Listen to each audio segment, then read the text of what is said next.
Émilie, est-ce que vous pouvez nous raconter c'est quoi votre métier d'archiviste ? Donc on dit que les archivistes ont un dicton qui s'appelle les 4 C.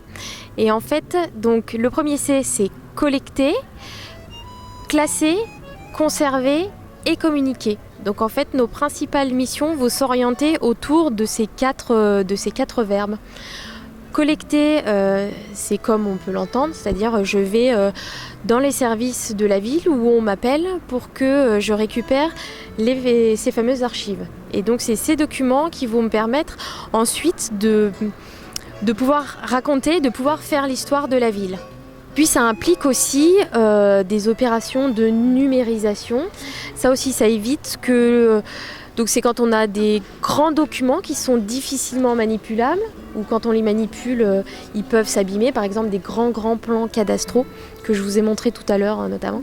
Donc, parce qu'ils font plus d'1 mètre par 1 mètre. Hein. Donc si on devait les sortir à chaque fois, ça les abîmerait. Puis en plus, ça serait pas très pratique. Par rapport à cette question des 40 ans, imaginons une personne arrive à Colombes il y a exactement 40 ans, un beau jour d'automne, débarque à Colombes. Déjà, comment est-ce qu'il arrive ? Par train, par bus, comment ça se passe une arrivée à Colombes il y a 40 ans ? Qu'est-ce qu'on découvre ?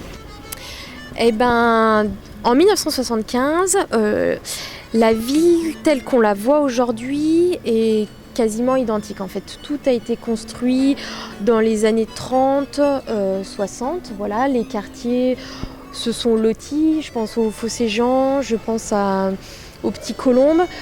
Tout ça, c'est quasi identique. Donc la gare, c'est pareil. Les gares ont déjà été construites puisque la gare du centre, c'est 1851.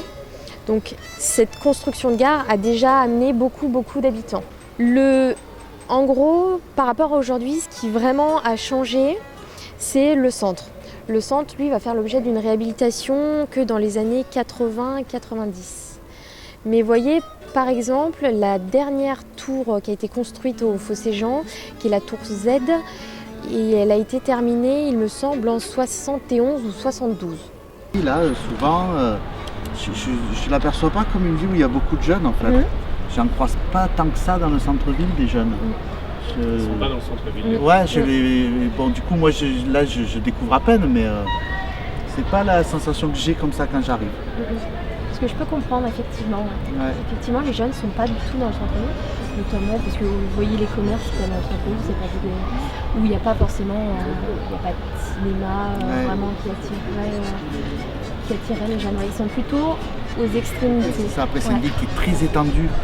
Donc c'est difficile. Pour l'instant, pour moi, j'ai l'impression qu'il y a plusieurs villes. Enfin, dans une ville. Ouais, des fois j'ai pris le Transilien, je ressors, je suis toujours à Colombes et en plus j'ai pris le train, donc j'ai vraiment la sensation d'être ailleurs. Et justement, quel âge il donnerait à la ville ? Est-ce que vous pensez que tout est tourné justement pour les quinquas, les quadras et que rien n'est fait pour les gens qui ont 20 ans ?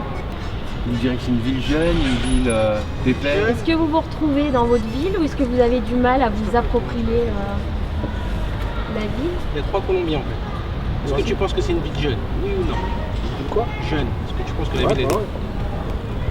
Et parce qu'il y a beaucoup de jeunes ou parce qu'il y a beaucoup de choses qui sont faites en fonction en faveur de la jeunesse ? Ouais, il y a beaucoup de jeunes.